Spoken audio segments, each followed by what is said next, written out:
हरिः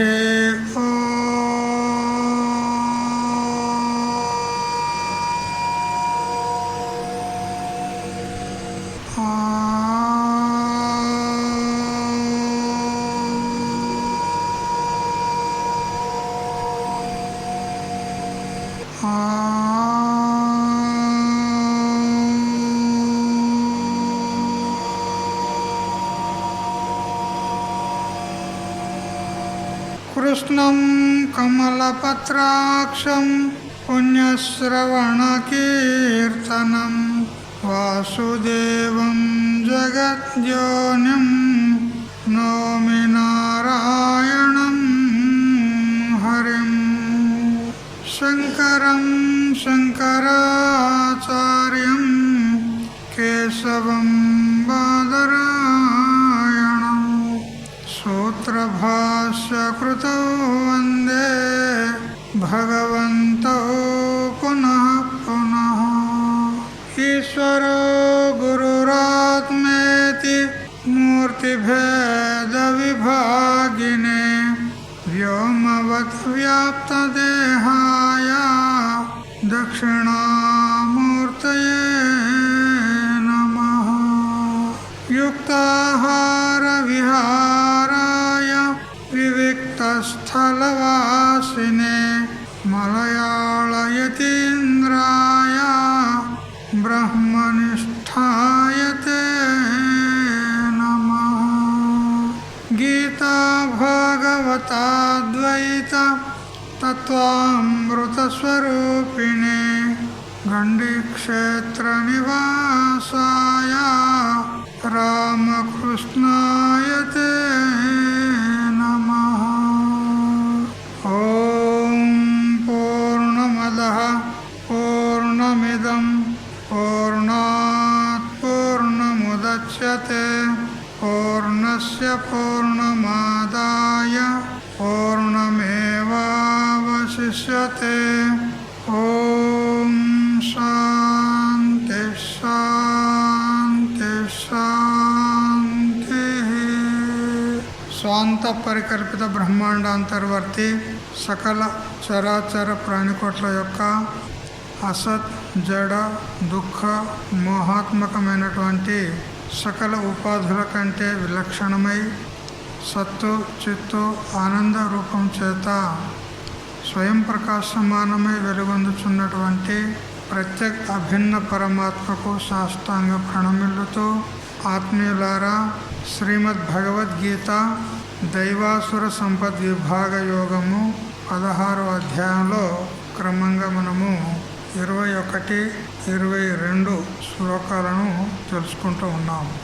త్రివిధం నరకస్యేదం ద్వారం నాశనమాత్మనః కామక్రోధస్తథా లోభః తస్మాదేతత్త్రయం త్యజేత్.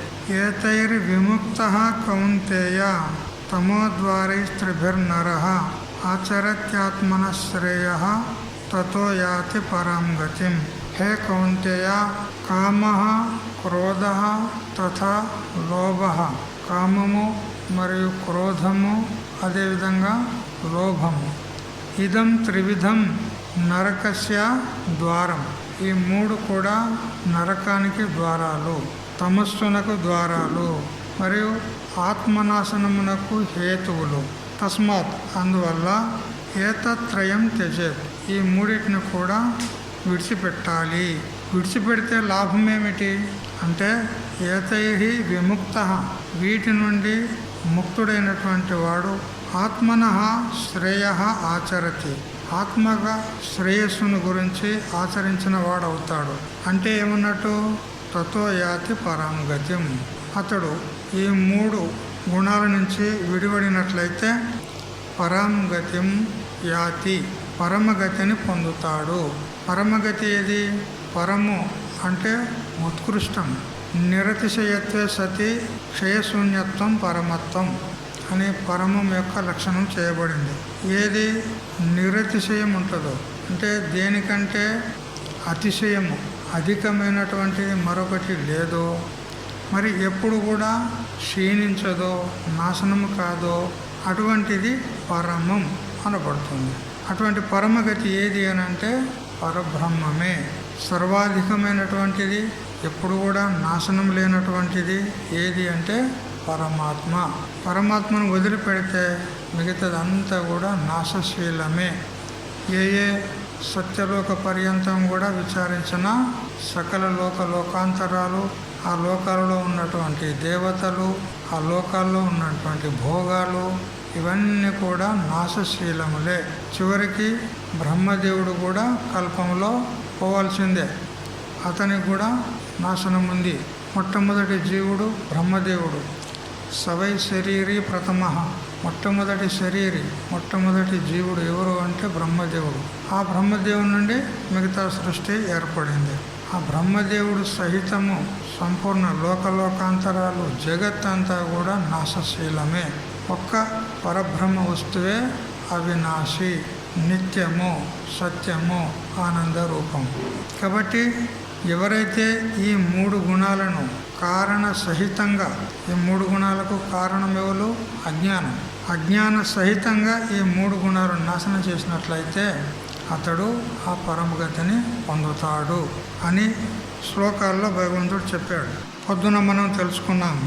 బృహదారణ్యక ఉపనిషత్ ప్రమాణాన్ని అనుసరించి యోవా ఏతదక్షరం గార్గ్య విదిత్వ అస్మత్ లోకాత్ ప్రేతి సకోపానః, ఎవరైతే పరబ్రహ్మతత్వాన్ని తెలుసుకోకుండా ఈ శరీరాన్ని త్యాగం చేస్తారో అటువంటి వాడు కృపణుడు, లోభి అని చెప్పినాడు.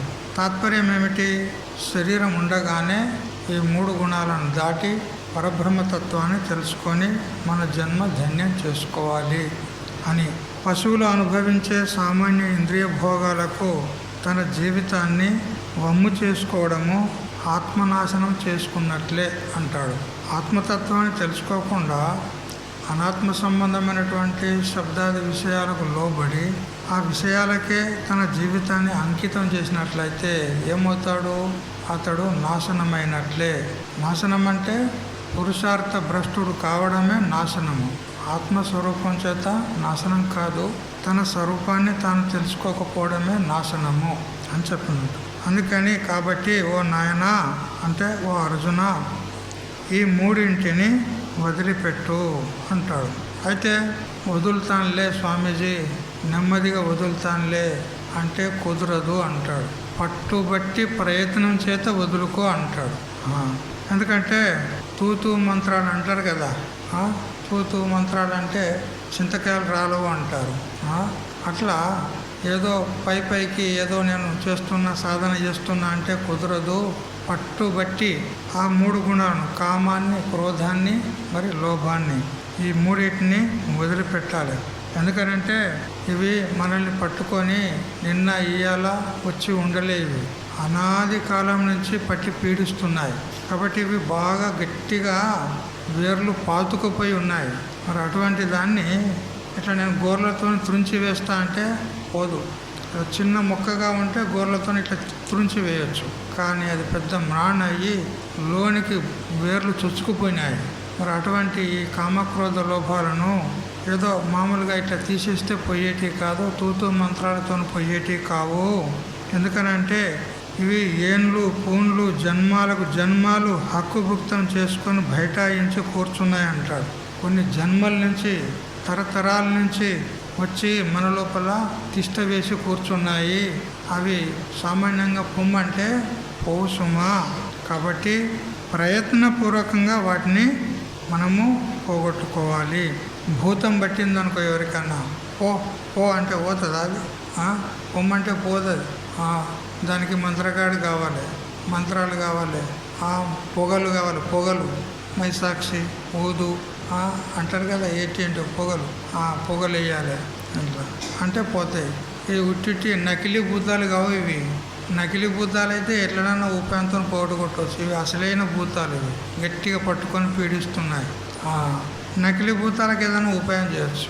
మా గురువుగారు చెప్పేవారు, ఒక ఇంట్లో ఒక కోడలు, ఒక అమ్మగారు ఉండే కోడలు పిల్ల. అయితే ఆమెకు పని అంటే చేత కాదు.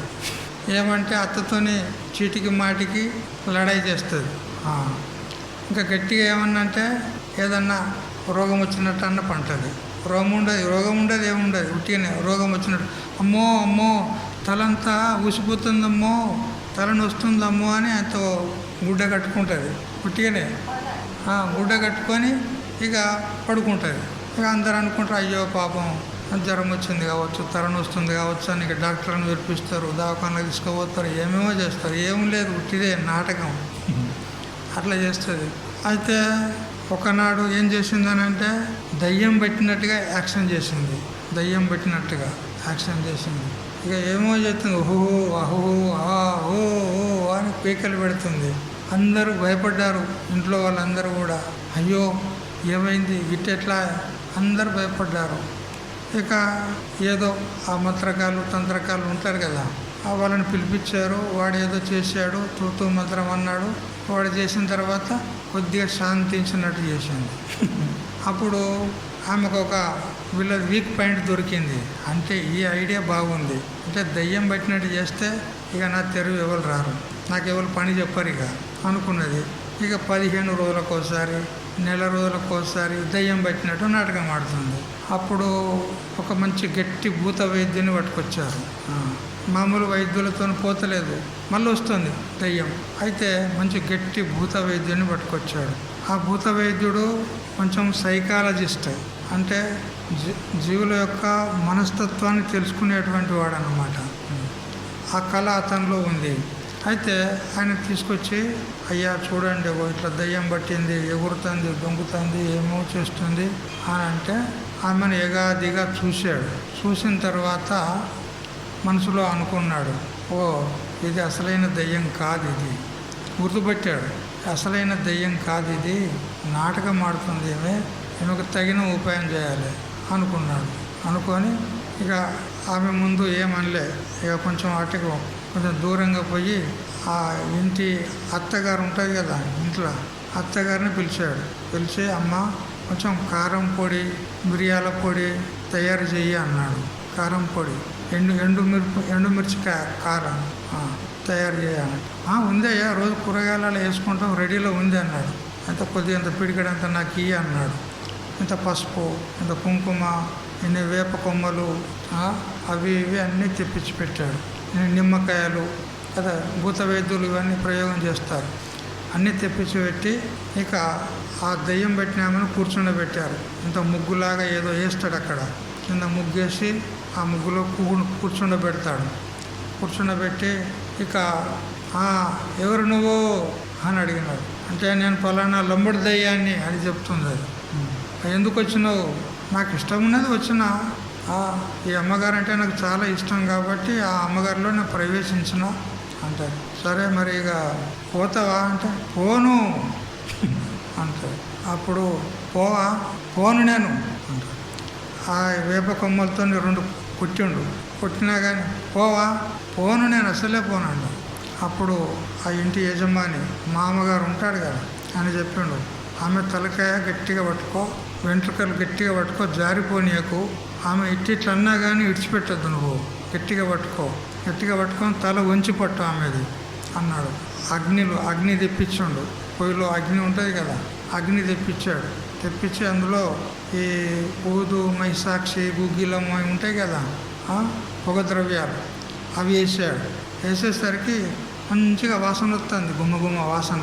ఆ పొగ ఆమె మూతికాడ పట్టిస్తే ఏం సంగతి పోతావా? లేదు నేను పోను, మంచిగా వాసన వస్తుంది, నేను పోను అంటాడు. అప్పుడు ఏం చేశాడంటే ఆ పొగకు ఆమె కళ్ళు మూసుకున్నది. పొగ మూతికాడ పెట్టగానే కళ్ళు మూసుకున్నది. కళ్ళు మూసుకోగానే వెంటనే మిరపపొడి అని లేచిండు. అగ్గి లోపల మిరపపొడి వేసిండు. వేసేదే తడుపు, ఆహా ఊహు ఆహా అంటుంది. ఎట్లా అనిపిస్తుంది? అయ్యో నాకు బాధ కలుగుతుంది, నాకు దుఃఖం కలుగుతుంది అంటే ఆ యజమానికి చెప్పాడు, గట్టిగా పట్టుకో, కదలనీయకు, తల అక్కడనే ఉంచి పట్టు. ఆయన పెట్టాడు. ఇక మరింత మిరప్పొడి వేసాడు. ఏమంటావు, పోతావా ఉంటావా? ఇక వశపడతలేదు. ఇక మిరప్పొడి పొగ, దగ్గొస్తుంది, ఘాటు వస్తుంది, వశపడతలేదు. గట్టిగా పట్టుకొని ఆయన అని చెప్పినాడు. ముసలినీయక ఆమెకు గట్టిగా పట్టుకొని ఆ మామగారికి చెప్పాడు. ఏమా పోతావా లేదా? ఇక దమ్ము ఆడతలేదు, శ్వాస ఆడతలేదు, గట్టిగా పట్టుకున్నాడు. ఇప్పుడు నేను ఫోన్ అని అంటేనంటే ఇంకా గట్టిగా వేస్తాడు పొగ. నేను ఫోన్ అంటేనంటే ఇంకా గట్టిగా అట్లే అనగబెట్టుకున్నాడు, గట్టిగా పొగ వేస్తూనే ఉన్నాడు, మిరప్పొడి వేస్తున్నాడు. ఇక నేను చచ్చిపోతా అనుకున్నది. నేను పోతా ఇక నేను పోతా అని అన్నది. పోతున్నావా? పోతా అని పోతా అన్న తర్వాత అప్పుడు అటు ఏదో నడకం చేసినట్టు అటు పడిపోయింది ఆమె. ఇక పడిపోయి ఇక చెమటలు వచ్చినాయి మొత్తం. దగ్గు మొత్తం, ముక్కు పంటి చిమిడి గారుతుంది, కళ్ళ పంటి నీళ్ళు గారుతున్నాయి. ఇక అలా పడిపోయింది. పడిపోయిన తర్వాత అప్పుడు కొద్దిగా మన మనుషుల్లో కలిసినట్టుగా కళ్ళు తెరిసే ఇక దయ్యం పోయింది. ఏమైంది, ఎట్లున్నది?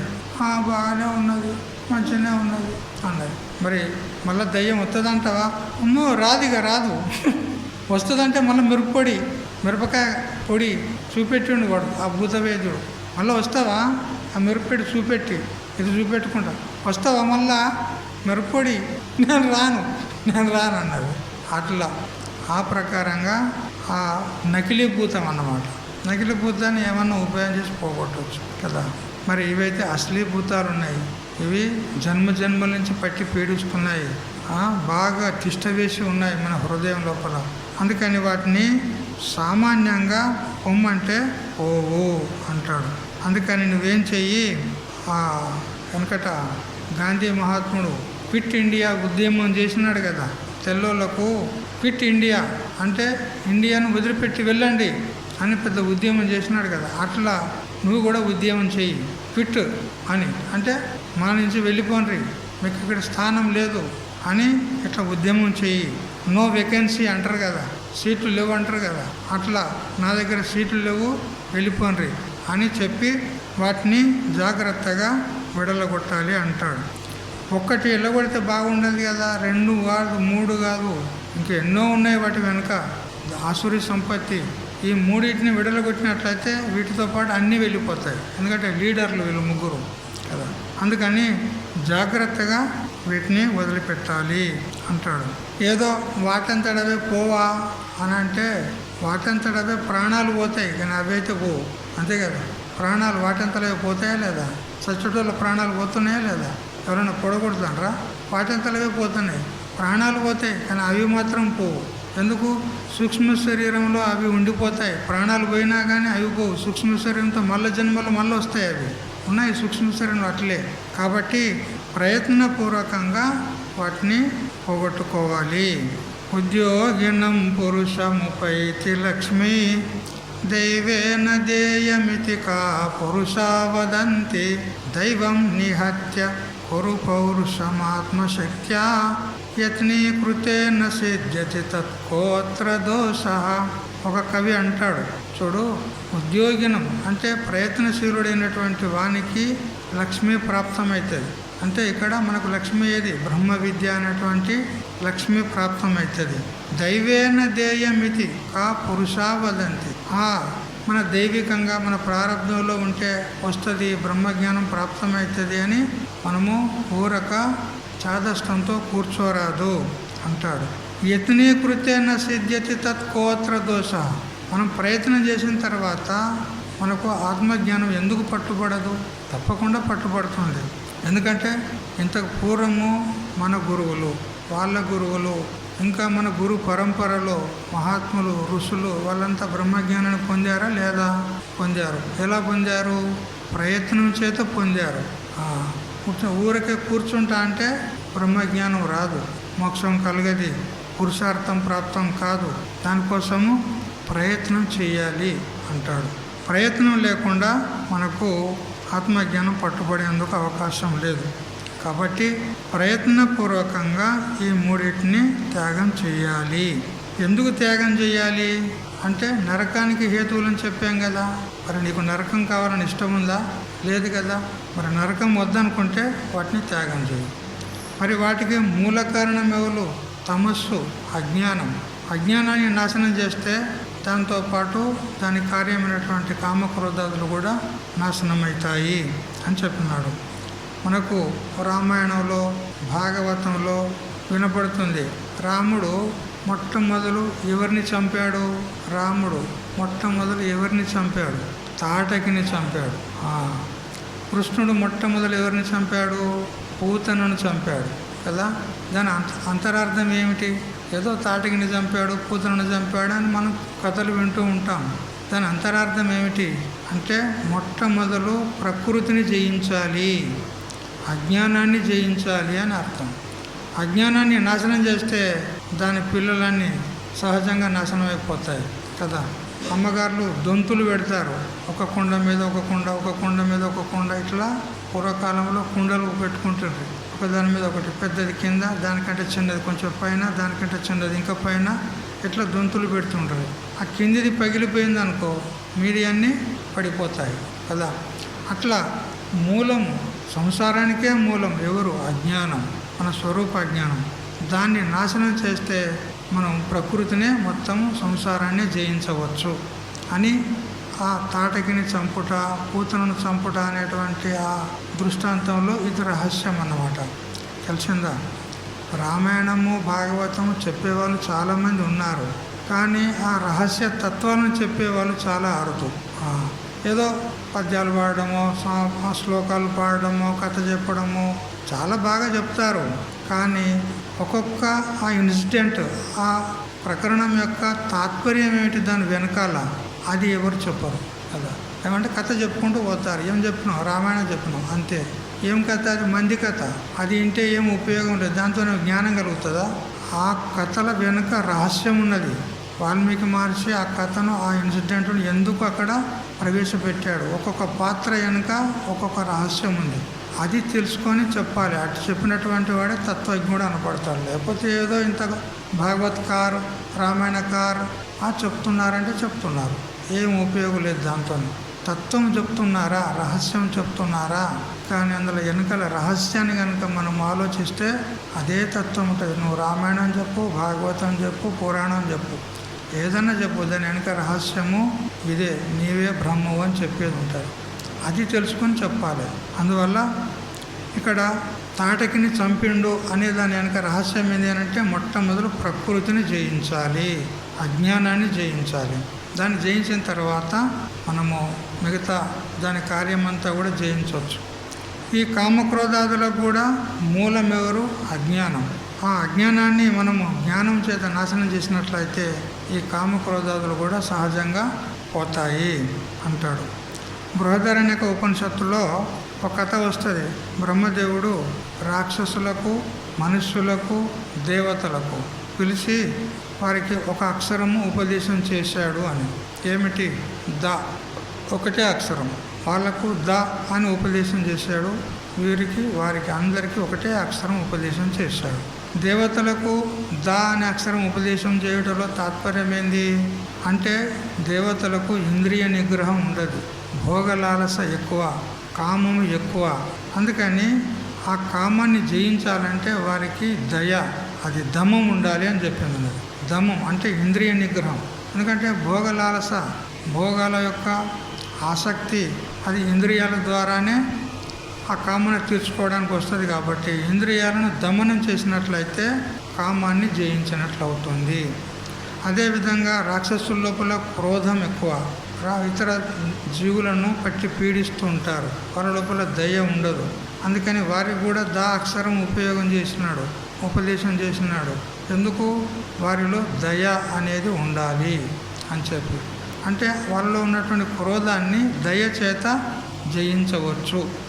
అట్లే మనుషులకు దా అంటే దానం చెయ్యాలి. ఎందుకంటే మనుషులు లోభీలు కదా, నాది నాకే ఉండాలి, మందిది కూడా నాకే కావాలి. ఈ లోభం ఎక్కువ ఉంటుంది మనుషుల్లో. అందుకని వీరిలో ఆ లోభం పోవాలి అంటే దానం చేయాలి. అంటే ఇప్పుడు మనకు తెలుస్తుంది, కామము, క్రోధము, లోభము, ఈ మూడింటిని జయించాలంటే, కామం జయించాలంటే దమం ఉండాలి, క్రోధాన్ని జయించాలంటే దయ ఉండాలి, లోభాన్ని జయించాలంటే దానం ఉండాలి. చూడు, ఈ విధంగా దమము, దయ, దానము, ఈ మూడు గుణాలను అరవలుచుకున్నట్లయితే ఈ కామం, క్రోధం, లోభం ఇవి నివృత్తి అవుతాయి. ఈ ఉపాయం చేత ఈ మూడింటిని నివృత్తి చేసుకోవాలి అని చెప్పినాడు. ఎవరైతే ఈ కామక్రోధాలకు లోబడతారో వారు విషయాలకు బద్ధులవుతారు, విషయాలకు బానిసలవుతారు. అంటే ఏమి? వారికి ఇచ్చ వచ్చినట్టు విచరణం చేస్తారు, యథేష్టాచరణం చేస్తారు. అంటే భక్షణము అప్రియ పానము. తినరాంది తింటారు, తాగరాంది తాగుతారు. తినరాంది మాంసభక్షణము మొదలైనటువంటి, తాగరాంది మద్యపానము, ఇవి చేస్తారు కదా. ఎవరైతే ఈ మాంసభక్షణము మద్యపానం చేస్తారో వారిలో తమో గుణం అధికమవుతుంది, వాళ్ళకు వివేకం లేకుండా పోతుంది, వాళ్ళు పరమార్థ భ్రష్టులైపోతారు. అందువల్ల ఎవరు కూడా మాంసభక్షణం చేయకూడదు అని చెప్పింది. ఒక ముసల్మాన్, ఒక బ్రాహ్మణుడు, ఇద్దరు స్నేహితులు, ఇద్దరిది విజాతి, వాళ్ళది ముసల్మాన్ జాతి, ఇతడు హిందూ బ్రాహ్మణ జాతి. అయినా కానీ వాళ్ళు ఏదో కొద్దిగా మనకు గుణాలు కలిసినాయి, ఇద్దరికి మైత్రి కుదిరింది, ఇద్దరికి స్నేహం కుదిరింది. అయితే ఆ ముసల్మాన్ అతడు అంటాడు ఆ బ్రాహ్మణుణ్ణి, ఏమండి మమ్మల్ని మ్లేచ్చులు అంటారు, నీచులు అంటారు, మీరు హిందువులు మమ్మల్ని చులకనగా చూస్తారు ఎందుకు అని అంటే, మీరు మాంసం తింటారు కదా, ఆ ముసల్మాన్లు మ్లేచ్చులు మాంసం తింటారు, అందుకే మీకు మ్లేచ్చులు అన్నారు, నీచులు అన్నారు అని. మాంసం తింటే ఏమవుతుంది అంటే, ఒక ప్రాణికి హింస అవుతుందా లేదా? మాంసం ఎట్లా వస్తుంది? ఒక ప్రాణిని చంపితేనే కదా మాంసం వస్తుంది. మరి ప్రాణి హింస చేస్తున్నారా లేదా మీరు? మరి ప్రాణి హింస చేస్తున్నందువలన మీరు మ్లేచ్చులు అన్నారు. అప్పుడు ఆయన అన్నాడు, ముసల్మాన్ అన్నాడు ఈ బ్రాహ్మణంతో, మరి మీరేం ప్రాణి హింస చేస్తలేరా? మీరు కూడా చేస్తారు కదా. ఇప్పుడు కూరగాయలు కోస్తారు, ఇప్పుడు పాలకూర చెట్టు ఉంది, ఆ పాలకూరను కోస్తున్నారా లేదా? కోసుకొని తీసుకొస్తారు కదా. మరి ఇంకా వేరే కూరగాయలు అవి ఇవి అన్నీ కూడా చెట్ల నుంచి కోసుకొని తీసుకొస్తారు కదా. మరి ఇప్పుడు ఆ చెట్టుకు మీరు హాని చేస్తలేరా? ఇప్పుడు ఒక ఫలం అనేది ఆ చెట్టు యొక్క ఒక అవయవమే కదా. ఇప్పుడు నీ శరీరంలో ఈ చెయ్యి అనేది ఒక అవయవం ఉంది, ఈ చెయ్యిని కోస్తే నీకు దుఃఖం అవుతుందా లేదా? నీ శరీరంలో ఇది ఒక అవయవం ఉంది, చెయ్యిని కోస్తే దుఃఖం కలుగుతుందా లేదా? మరి అట్లా చెట్టుకు కూడా ఆ ఫలము, ఆ ఆకు దాని ఒక అవయవమే కదా. మరి దాన్ని కోస్తున్నారు కదా, మీరు కోసుకొని తెస్తున్నారు కదా. మరి తెచ్చినప్పుడు దానికి దుఃఖం అవుతుందా లేదా? మరి మీరు కూడా హింస చేస్తున్నారా లేదా? ప్రాణి హింస చేస్తున్నారా లేదా?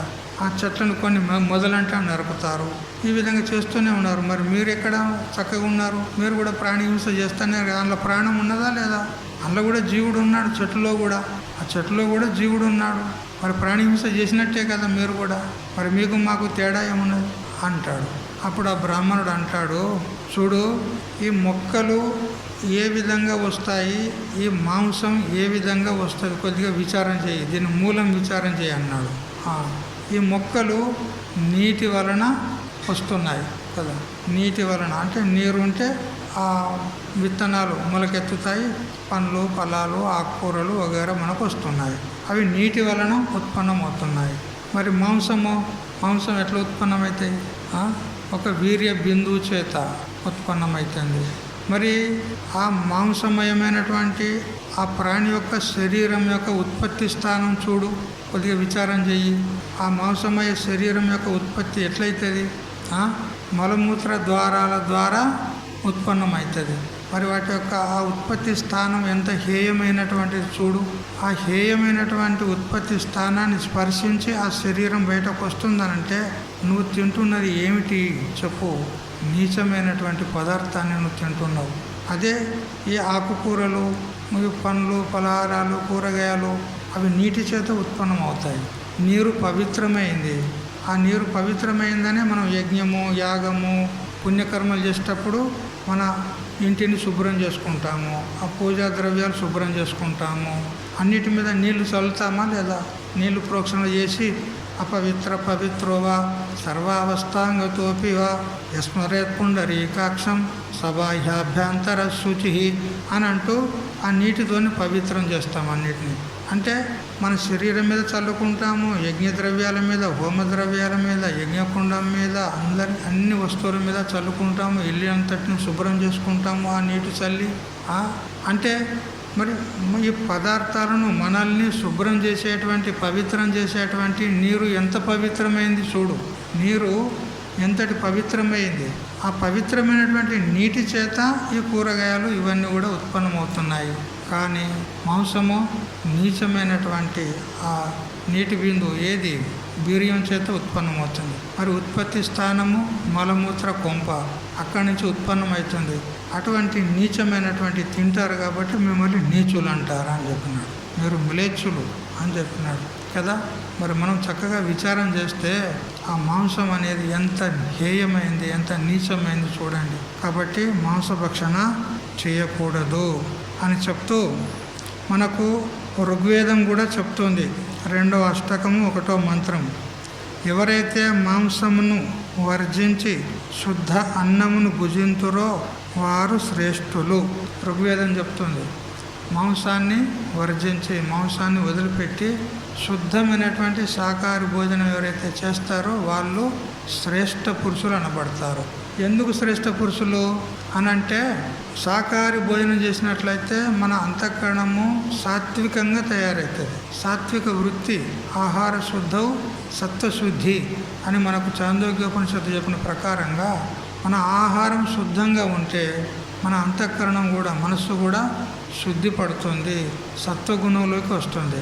మాంసాహారము ఉల్లిగడ్డలు ఎల్లిగడ్డలు తిన్నారనుకోండి, అవి రజోగుణాన్ని తమో గుణాన్ని కలిగజేస్తాయి.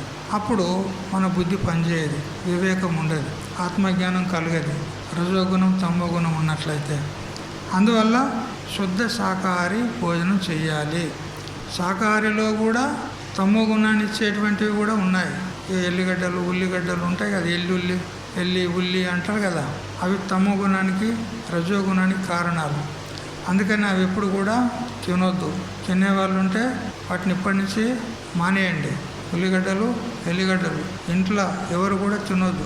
ఒకసారి మా చిన్న వయసులో ఇంట్లో తినేవారు కదా, వాళ్ళు ఒకరోజు 10 కిలోలు తెచ్చుకున్నారు.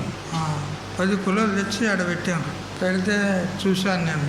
చూసి మొత్తం ఆ బ్యాగ్ మొత్తం లేబట్టిన, బ్యాగ్ మొత్తం తీసుకుపోయి బావిలో ఎత్తేసిన. అక్కడ బావి ఉండే, ఆ బావిలో ఎత్తేసిన. అయ్యో అయ్యో అయ్యో అయ్యో ఉల్లిగడ్డలు ఎక్కడ పడేసినావు? బావిలో వేసిన. అయిపోయింది. ఎందుకు వేసినావు? మళ్ళీ ఈసారి ఇంట్లోకి మీరు ఉల్లిగడ్డలు తెస్తారో ఇక నేను ఇదే పని చేస్తా, మీరు ఇన్ననే తీసుకురండి, మీరు తీసుకురండి, నేను పడేసి వస్తా అంతే అని చెప్తే, ఇక ఎందుకు తీసుకురావాలి కదా, ఎత్తిస్తే పడేసి వస్తాడుగా, మీకు తీసుకొచ్చేది ఎందుకని అప్పటి నుంచి మానేశారు కదా. అట్లా మీరు కూడా ఆ పని చేయండి. ఇంట్లోకి ఉల్లిగడ్డ రావద్దు. ఉల్లిగడ్డ వచ్చిందంటే రాక్షసుడు వచ్చినట్టు. అందుకని ఇక్కడి నుంచి మానేయాలి, అంతే, మానేయాలి, తప్పదు. ఎందుకంటే తమో గుణాన్ని కలుగజేస్తాయి, రజో గుణాన్ని కలుగజేస్తాయి. ఆ రజో గుణాన్ని తమో గుణాన్ని కలుగజేస్తే ఎట్లా నిద్రపోతుండ్రు చూడు, కుర్చీలో కూకొని. తమో గుణం అధికమైతే నిద్ర ఎక్కువ వస్తుంది. మరి ఉల్లిగడ్డలు ఎల్లిగడ్డలు తింటే అది అన్నమాట. అందుకని వాటిని ఆపేయండి. ఎవడు మాంసమును గుడ్లను భక్షించును వానిని శిక్షించవలెను అని అధర్వణ వేదం 8వ కాండము 2వ అనువాకము 27వ మంత్రం చెప్తూ ఉంది.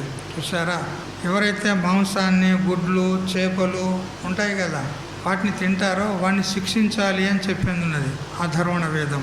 మరి ఉత్తముడగు వాడు ఇతర జంతువులను చంపి వాటి మాంసం చేత తన పొట్టను నింపుకొనడు అని మహాభారతం అనుశాసన పర్వము 115వ అధ్యాయంలో చెప్పింది ఉన్నది కదా. ఉత్తమ గుణం కలిగినటువంటి వాడైతే ఏ ప్రాణిని చంపడు, ఏ విధమైనటువంటి మాంసాన్ని భక్షించడు, అతడే ఉత్తముడు అని చెప్పింది ఉన్నది. మాంసభక్షణ మానివేయు వారికి అశ్వమేధ యాగము కంటే ఎక్కువ పుణ్యం లభించును అను అనుశాసన పర్వం చెప్తుంది. ఎవరైతే మాంసభక్షణను మానేస్తారో అతడు అశ్వమేధ యాగం చేసిన పుణ్యం కంటే కూడా ఎక్కువ పుణ్యాన్ని సంపాదించుకున్నవాడవుతాడు. మాంసభక్షణాన్ని మానివేస్తే అంతటి పుణ్యం సంపాదించుకుంటాడు. అందువల్ల మాంసభక్షణం చేయకూడదు. ఆరోగ్య ఐశ్వర్యములు కోరువారు మాంసమును తినరాదు అనుశాసన పర్వం చెప్తుంది. ఆయురారోగ్య ఐశ్వర్యాలు ఉండాలంటే మాంసభక్షణ చేయొద్దు. ఎందుకంటే మాంసం తిన్నారనుకోండి, ఆ మాంసము మనకు ఒక ప్రాణిని చంపితేనే వస్తుంది కదా. మన ప్రాణిని చంపేటప్పుడు దాని యొక్క అవస్థ ఎట్లా ఉంటుంది, దాని గొంతు మీద కత్తి పెట్టినప్పుడు దాని పరిస్థితి ఏమిటి కదా, భయపడుతుంది. అది అయ్యో నన్ను చంపుతున్నారని భయపడుతుంది. ఆ భయము దాని రక్తంలో ప్రసరించి ఆ రక్తం అంతా భయంతో నిండిపోయి ఉంటుంది, మాంసం అంతా భయంతో నిండిపోతుంది. ఆ మాంసాన్ని తెచ్చి తింటే వీళ్ళకు కూడా గుండెదడ, గుండెపోటు, వీళ్ళకి వస్తుంది. వస్తున్నాయా లేదా? వెనకటకి ఇన్ని రోగాలు ఉండేనా? ఈ గుండె దడ, ఈ ఏమంటారు షుగరు, ఇవన్నీ ఉండేనా వెనకట? లేకుండే. ఇటువంటి అడ్డమైన తిండి తింటారు కాబట్టి ఇంకా ఈ రోగాలు వస్తున్నాయి. మరి ఆరోగ్యంగా ఉండాలంటే అవి మానేయాలి అంతే. ఐశ్వర్యము, ఆయువు పెరగాలంటే మానేయాలి. చూడు, శాకాహారి తిన్నటువంటి కోతులు 300 సంవత్సరాలు బతుకుతాయి. కోతి అవి ఏం తింటాయి? ఆకులు, అలములు, పండ్లు అవే తింటాయి కదా, శాకాహారే కదా అవి 300 సంవత్సరాలు బతుకుతాయి. మనిషి మాంసాహారి తిని ఎన్ని రోజులు బతుకుతున్నాడు? 50-60 ఏళ్ళు కాగానే పీరియడ్ అయిపోయినట్టే. చూడు, ఈ శాకాహారి తిన్నటువంటి జంతువులు 100 సంవత్సరాలు బతుకుతున్నాయి. మాంసాహారి తిన్నటువంటి వీడు తొందరలో చనిపోతున్నాడు. మరి ఆయుష్ పెరగాలంటే ఇప్పుడు ఏం చేయాలి? మాంసాహారం చేయాలన్నా శాకాహారం చేయాలన్నా? ఏం చేయాలి? శాకాహారి చేయాలి, శాకాహారి భోజనం చేయాలి. చెప్పండి, మీ ఇంట్లో వాళ్ళు ఇంకా పక్కింటి వాళ్ళు వీళ్ళు తింటారు కదా, మీరేం తినరనుకుంటా. ఆ గురుదేవుని మీద ప్రమాణం చేసి చెప్పాలి, బంద్ చేస్తాను, ఇక్కడి నుంచి మానేస్తా. సత్సంగం చేసి ఏం ఉపయోగం? మహాత్ముల ద్వారా సత్సంగాలు విని ఆ గురుదేవుడిని నమ్ముకొని మరి ఏం చేస్తున్నారు? అశాస్త్రీయమైన వ్యవహారం చేస్తున్నారా లేదా? శాస్త్రంలో చెప్పిందా మాంసం తినమని? మరి తిన్న వాళ్ళు అశాస్త్రీయ వ్యవహారం, నిషిద్ధ కర్మ చేస్తున్నారా లేదా? మరి మీ బుద్ధి ఎట్లా ఉన్నది? అగో నిద్రపోతున్నాం ఎప్పటికీ. తమో గుణం, అది దాని పరిణామం. విచారం చేయండి. అందుకని మానేసేయాలి, ఇప్పటి నుంచైనా మానేసేయాలి. కాబట్టి ఆయువు పెరగాలన్నా, ఐశ్వర్యం పెరగాలన్నా, ఆరోగ్యం పెరగాలన్నా ఈ మాంసాన్ని మానేసేయాలి. 100 ఏళ్ళు కఠినమైనటువంటి తపస్సు చేసిన వానికి లభించు ఫలితము మాంసాహారం మానిన వానికి లభించును. చూడు, 100 ఏళ్ళు తపస్సు చేస్తే లభించేటువంటి ఆ తపో ఫలము మాంసాహారం మానేస్తే దొరుకుతుంది. చూడు, అంత పుణ్యం దొరుకుతుంటే మానేస్తే నీ మూల్యం పోయింది. అశ్వమేధ యాగం చేసినంత పుణ్యం కంటే అధిక పుణ్యం దొరుకుతుందని అంటే మానేస్తే నీ మూల్యం పోయింది. ప్రాణులను హింస చేయకుండా మాంసం రాదు. వస్తుందా? ప్రాణులను హింసిస్తేనే మాంసం వస్తుంది. ప్రాణి హింస నరక హేతు. ప్రాణి హింస ఏమవుతుంది? నరకానికి పోతావు. అయితే మేము చంపుతున్నామా స్వామీజీ? ఎవడో చంపుకొని తీసుకొస్తాడు, వాడు అమ్ముకుంటాడు. మేము చంపుతున్నామా అంటే చంపిన వానికి నువ్వు సపోర్ట్ ఇస్తున్నావా లేదా? నువ్వే ఒకరు తెచ్చుకోకపోతే వాడేం తెచ్చి అమ్ముతాడు? తీసుకునేవాడు ఉంటేనే కదా వాడు తెచ్చి అమ్ముతాడు. మరి ఇప్పుడు వాడు పాపం చేయడానికి కారణం నువ్వే కదా, అంతే లేదా? మరి ఇప్పుడు ఆ పాపంలో నీకు కూడా భాగం ఉంది కదా. మరి నువ్వు కూడా ఎక్కడ పోతావు? నరకానికి పోతావు. నరకానికి పోతావు, జాగ్రత్త. కాబట్టి మాంసభక్షణం విడవాలి అని అనుశాసన పరము మరియు మనుస్మృతి 5వ అధ్యాయం కూడా చెప్తూ ఉంది. మాంసం యొక్క పుట్టుకయు ప్రాణుల యొక్క మరణ బంధములను చక్కగా యోచించి మాంసం తినుట మానవలెను అని అనుశాసన పర్వం చెప్తూ ఉంది కదా. ఆ మాంసం ఎలా పుడుతుంది, అది ఎలా వస్తుంది, దానికి కారణం ఏమిటి అని విచారం చేస్తే అంత అసహ్యమైనటువంటి పదార్థం మరొకటి లేదు. చూసారా? ఇప్పుడు చాలామంది అనేక రకాల మాంసాలు తింటారు కదా. చేపలు తింటారు, కోళ్ళను తింటారు, మేకలను, గొర్రెలను, చివరికి గోవులను కూడా తింటున్నారు కదా. గోవధ జరుగుతుందా లేదా? గోమాంసం తింటున్నారా లేదా? ఇప్పుడు చూడండి, గోవుల యొక్క సంపద ఎంత తగ్గిపోయింది. పూర్వము ఒక్కొక్కరికి 100 కొలది ఆవులు ఉంటుండేది. ఇప్పుడు ఉంటున్నాయా? ఒక్కటి ఉండేది, మహా కష్టం. అది కూడా ఎవరికో 100 మందిలో ఎవరో ఒకరు ఆవును పెంచుకుంటారు, సాదుతారు. చూడు, గో సంపద తగ్గిపోయిందా లేదా? ఏమైంది మరి గో సంపద అంతా? పూర్వకాలంలో 100,000 కొలది ఆవులు ఉండే ఒక్కొక్కరికి. ఇప్పుడు ఏమైంది అంటే మాంసం తినడం వల్ల అవన్నీ కూడా చంపేస్తున్నారు. చూసారా? మరి ఆ విధంగా 33 కోట్ల దేవతలకు నిలయమని చెప్పింది గోవు. ఆవు 33 కోట్ల దేవతలకు నిలయం. ప్రతి అవయవంలో దేవత వసించి ఉంటాడని చెప్పింది. హైందవ సంప్రదాయంలో గోమాత అని పూజిస్తారు. మనం రోజు గోమాత పూజ చేస్తున్నామా లేదా? ఎందుకు చేస్తున్నారు? అందులో సకల దేవతలు నివసించి ఉంటారు కాబట్టి ఒక్క గో పూజ చేస్తే అందరి దేవతల యొక్క పూజ చేసినంత పుణ్యం అని మనం గో పూజ చేస్తాం.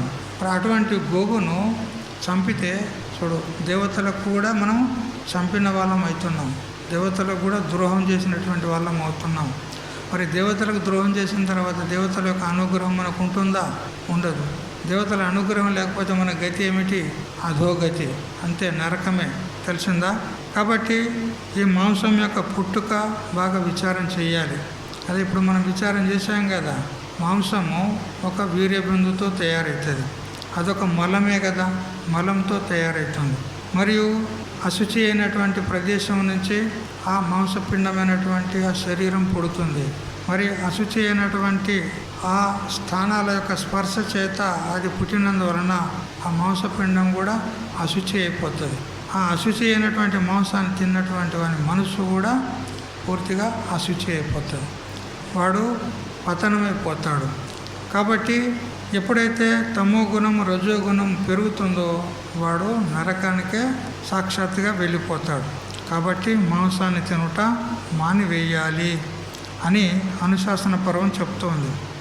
4 సముద్రముల వరకు గల భూమిని దానం చేసినంత పుణ్యము, సంపూర్ణ దక్షిణలతో యజ్ఞాలన్నిటిని కూడా చేసినంత సుకృతము, సర్వతీర్థాలయందు స్నానం చేసినంత ఫలము, 4 వేదాలను పఠించినంత పుణ్యము మనకు మాంసాన్ని మానేస్తే కలుగుతుంది అంటాడు.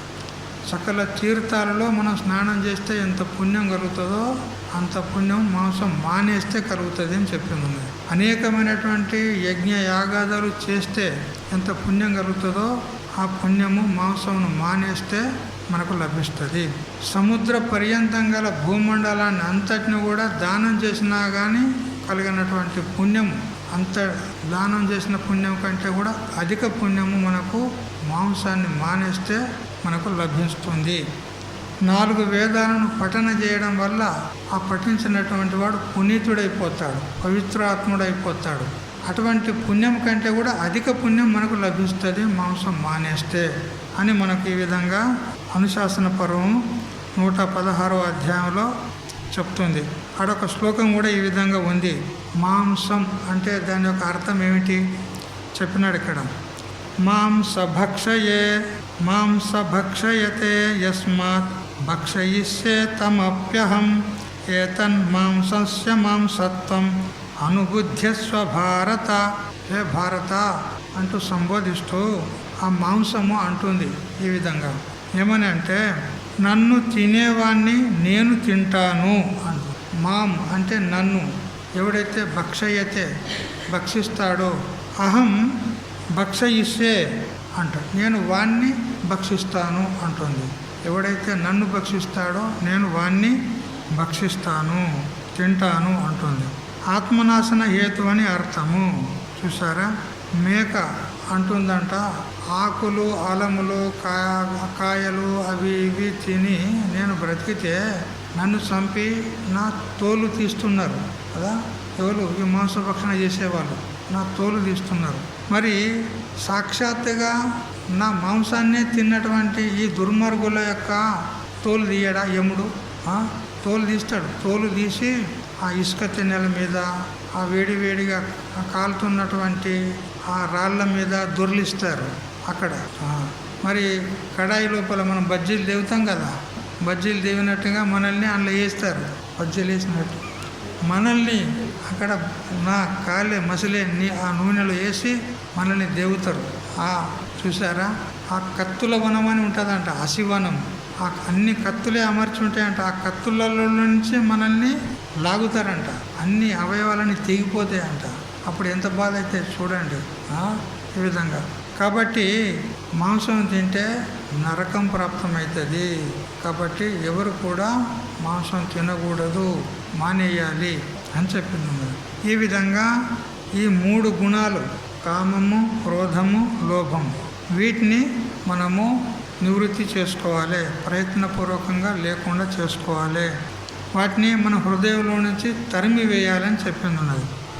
కామాన్ని జయించాలంటే దమము ఉండాలి, ఇంద్రియ నిగ్రహం ఉండాలి. క్రోధాన్ని జయించాలంటే దయ ఉండాలి. మరి లోభాన్ని జయించాలంటే దానము ఉండాలి మనలో. దానం చేసినట్టయితే లోభగుణము పోతుంది. ఈ విధంగా వాటికి ఉపాయం కూడా చక్కగా మహాత్ములు చెప్పారు. మరి ఈ విధంగా ఈ 3 గుణాలను దాటి వేస్తేనే మనము పరమాం గతిం యాతి, ఆ పరమగతిని పొందుతాము, అంటే మోక్షాన్ని పొందుతాం అని 22 శ్లోకాలను పూర్తి చేసుకున్నాము. ఇక చివరి 2 శ్లోకాలు ఉన్నాయి ఇక. ఆ 2 శ్లోకాలు రేపు పూర్తి చేసుకొని మరి తర్వాతి అధ్యాయంలో ప్రవేశిస్తాం. హరి ఓం తత్సత్. ఓం సహనావతు సహనౌ భునక్తు సహ వీర్యం కరవావహై తేజస్వినావధీతమస్తు మా విద్విషావహై. ఓం